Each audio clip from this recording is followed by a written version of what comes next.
Hello and welcome to another episode of Pastor's Library. My name is Stephen Redman and this is the channel when we discuss everything to do with theology books, particularly books that might be on a reading list for a seminary or university course, or perhaps just books that you've seen in a Christian bookshop, or dare I say it, even in your pastor's library or on your vicar's desk. Whatever it is, we're here to talk about them. And if you have any comments, please leave them below. We try to answer everything. And whereas we can't please everybody, we hope that we will give you a little bit of insight today. And if you do like what we have to say, please give us a thumbs up, please subscribe and click on the bell. That way you'll be amongst the first to know when Pastor's Library releases another episode. Okay, today I want us to talk about my favourite commentaries for Thessalonians. I'm particularly talking about 1 Thessalonians, but of course they do tend to be a commentary on both books. So that's where we're going today. You might say, oh well, Steve, we know where this is going. You're going to rave about the Word Biblical Commentary and tell us that the layout's poor. Then you're going to recommend the New International Commentary on the New Testament and then the New International Greek Testament Commentary. I do suppose I do that a lot because in general, these are some of the finest works out. Except today, that's not what you're going to hear. And I hope you'll understand why. Because most of what I'm saying is pitched at people doing a university course, a seminary course. If you're writing essays, in general, you will be required to make the vast majority of your comments from things written in the last 30 years. So if you're quoting commentaries, they will want them to be written in the last 30 years. And that's why most good commentary series are always on a replacement cycle. The ones that you might have expected me to rave about today are broadly on a replacement cycle. So if we look at the Word Biblical Commentary, this is by F.F. Bruce, 1 and 2 Thessalonians, and it's an absolutely brilliant commentary. I have used this so many times over the years. F.F. Bruce was a great man, a free will theist, and has delivered a lot of important teachings to the church. But this is a 1982 publication, and that makes it 41 years old at the moment, and this is really no longer suitable.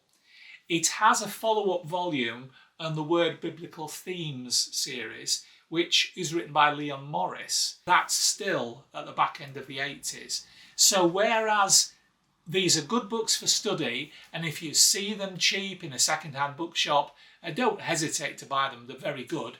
Although, as I often mention, the Word Biblical Commentary could learn a lot on layout from other commentaries, but there you have it. That's seriously a good book, but really you shouldn't be using it for quoting in an essay. In terms of the New International Commentary on the New Testament, this is the revised version by Leon Morris, and this revised version is also out of date, although there's been a new release, which I'll mention to you in a minute. Again, Leon Morris has always had something good to say, and it's good reading. It's good if you can buy it cheap. It really isn't the commentary you should be stocking up on unless it's just irresistibly cheap. If you can get it for £5, it's a deal. If someone's wanting £40 for it, or even $40, you are being ripped off. This is no longer a suitable, quotable product. New International Greek Testament Commentary by Charles Wanamaker. Now, this really is a class act, but it's 1990, so it's 33 years as of today.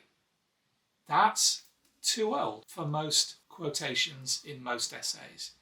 Although Wanamaker, I feel, has a very wide view of Thessalonians, and he's definitely worth reading. It is maybe just enough on the borderline that you might not get marks deducted for it. But certainly when I was doing my masters, I would have got marks deducted for quoting it at 33 years old. So that's the ones that I would say are out of reach at the moment. But I would suggest to you that Zondervan, who acquired Word and are refreshing the stock, Zondervan have got people working on a new commentary, and the NIGTC, I understand, have got a new one in the wings. So there is more to be had from that. There is still, though, a new international commentary on the New Testament, which is a Gordon Fee one. Now, this really has been my go-to commentary for a few years now. This is 2009, so it's still eminently quotable. And Gordon Fee, of course, is a great commentator, Pentecostal in background, but his appeal is extremely broad amongst evangelicals because he is a true academic and he only interprets what he believes the word is saying. He isn't banging a particular denominational drum. This is an extremely good book to focus your attentions on because it is still current and is a very widely thought of commentary which will be a great asset to you. This is the one, not the Leon Morris one. This is the one that you should be focusing on. I haven't even got to my favourite 5, so watch for those. Those are coming soon. The Michael Holmes produced the NIVAC, the New International Version Application commentary on 1 and 2 Thessalonians. This is a particularly accessible book. It's very white pages, very black font, decent size font. It is not a technical commentary. It's quite readable and it has a lot to say. It isn't my favourite, but I have to say when I have turned to it, as I often do when I'm looking to research preaching or study words, then I have found it's contributed helpfully to me. This is definitely one that should be on your shortlist. Again, particularly if you can get a used copy a little bit cheaper. It's a very good book. The final 5. These are mainly, in fact, they're all paperbacks.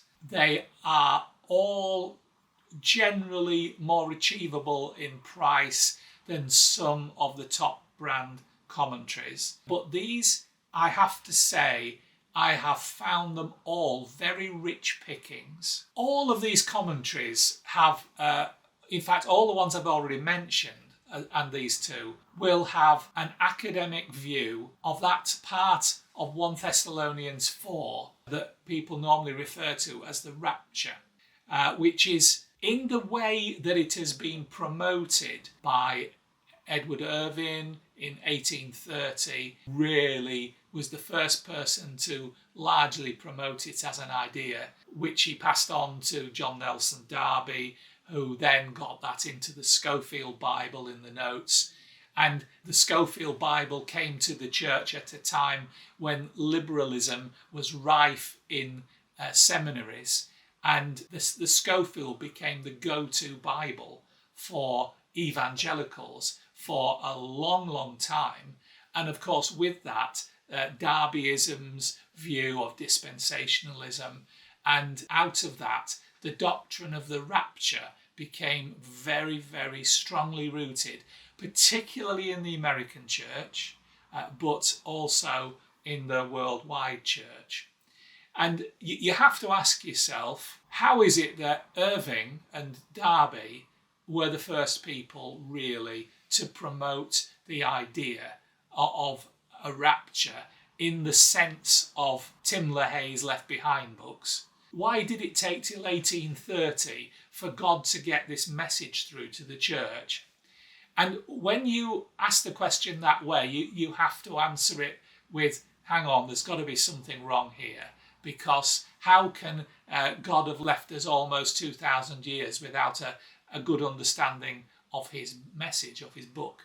And so the vast majority of all commentaries are going to dismiss the idea of a Tim LaHaye style Left Behind Rapture. What I would say with all of these commentaries, they all have a very, very good set of insights into 1 Thessalonians 4, overflowing into the beginning of chapter 5. In terms of the Perusia, they will all talk to you about eschatological hope, and the crowd that Paul is writing to are people who desperately need eschatological hope because they are under localized persecution. Many of them are losing their lives. Many of them are being baptized and slaughtered as they come out of the baptism waters. This is an awful, awful time for the church. And it's also a time at the very start of Paul's writing of his gospel. And depending who you listen to, people will either tell you 1 Thessalonians or Galatians was the first letter put out there by Paul. I mean, I think it is debatable, but the consensus of most commentators in the last 30 years is that it is 1 Thessalonians. But whichever it was, where by the time 1 Thessalonians, Galatians and 2 Thessalonians were out, the New Testament was very thin. These are the books that began our New Testament. The Gospels were, in general, were put to pen later than Paul's writings. Paul definitely was the earliest contributor to our New Testament. So, bearing that in mind, Victor Paul Furnish is a name that I often pick up. I like what he says about a lot of things. I do find this, which is the Abingdon New Testament commentary, which of course is a free will theistic series of commentaries, good commentaries. Some of them are a bit patchy. I think that this one is a worthwhile one. It's one of those that if I want to sort of have a view about a particular part of 1 Thessalonians, it's one I pick up and glance at. I have gone through it detailed in the past. It's a 2007 book, but it's still right up there in the quotable ones. And this, I would say, is probably the bottom of my pile of my top 5. This one, by Nijay Gupta. Gupta is one of the top theologian authors of our day. He writes broadly and wonderfully about so many subjects. And I would say to you, anything with his name on is probably worth perusing. This is a new covenant commentary on 1 and 2 Thessalonians. It's quite affordable. It's 192 pages long, and it's also reasonably recent at 2016. This is a really good overview of the 2 books. I feel very comfortable reading Gupta, and this is a book that will give you a broad overview of both books. Again, it's going to talk about eschatological hope. It's trying to inoculate the believers with so much hope they will be able to face even potential death and martyrdom. And Gupta is very good at handling that. There are three that I would say are my top 3 at the moment. And of course, these are all reasonably recent and they're all quite accessible. This one is 2017 and it's the New Beacon Bible Commentary. It's by Terence Page. I've got to be honest, I haven't read anything else by Terence Page, but this is an excellent overview of the 2 books of the Thessalonians. I really do like this. I think it's absolutely excellent. And probably above anybody else, it's Page that gives us the history of the teaching of the rapture. He doesn't rubbish it, but he just says, this is a very recent thing in theological thinking, and it probably doesn't represent a good interpretation of the original Greek, which simply it doesn't. And there's just no way round that. It doesn't matter who you read. If you find any reputable academic theologian, be they Pentecostal, be they Anglican, whatever their background, they are in general not going to promote the Hal Lindsey style Rapture, the Left Behind books style, because all that is a story. The Left Behind books are simply fiction, and we need to be careful that we don't get our fiction mixed up with our Bible. This is probably one of those first ones I would always go to. I love this series. I think the whole series are excellent, but this one in Thessalonians, an excellent commentary to go to. I can't understand why more people don't have this on their bookshelf. It's very good indeed. Okay, I'm down to my top 2 now. Can I say the top 3? There's a hair's breadth between them. I am really sort of nitpicking to separate them. But this one, which is by Andy Johnson, is the Two Horizons commentary on 1 and 2 Thessalonians. Now, the Two Horizons commentary, if you have watched my video on the series, you will know it's more a hybrid. It's verse by verse commentary plus theological overview of the books. And this is a really excellent resource which does 2 things in one book, and it's a decent size book, and it's written very, very well indeed. I cannot tell you just how highly I think of this. It talks about the idea of going out to meet the king or to meet a high Roman official, leave the city, go and meet him on the way in and bring him back into the city, which is very much the talk of the Greek. It's very much the idea of 1 Thessalonians, and that it is that idea that Paul is foreshadowing. Because, of course, Paul was not there when Jesus ascended into heaven into the clouds, but he knows what happened. He's wanting us to recognise that Jesus will return in the clouds, and so we will have to go and meet him to bring him back here. So it's a good book. It's a very, very wide understanding. I think there's a tremendous amount of detail in this book, and I thoroughly endorse it. I think this is a series as well to watch. There's a lot happening with it. I suppose if I had to just run in and grab 1 or 2 commentaries on 1 Thessalonians from a burning building, I would probably pick those last 2 and this one, which is Ben Witherington III's socio-rhetorical commentary on 1 and 2 Thessalonians. Ben Witherington brings so much wisdom. You know, he's now got a commentary on every book in the New Testament. In fact, the width of his commentaries is quite enormous. He's also written great theological tomes which are there to bless the whole church. And obviously he comes from a Wesleyan Methodist type background, so he's Arminian broadly in his thinking. And I genuinely recommend this to you. You would get great amounts of detail in this.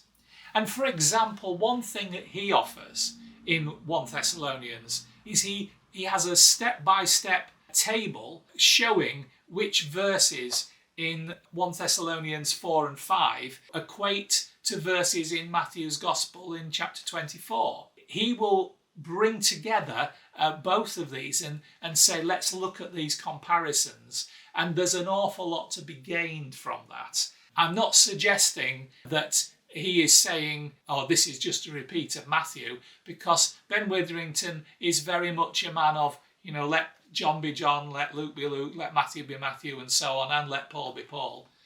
But he is bringing in the wider sphere of New Testament theology for us to make linkages and see exactly what God is saying to us. So, my top 3, Witherington, Page, and Andy Johnson. Gupta and Furnish would make it my top 5. The one that I would probably want to include, though, is Fee and the New International Commentary on the New Testament, because you can hardly go a whole video without one of those in. Wanamaker, which is out of date, has still got something to say.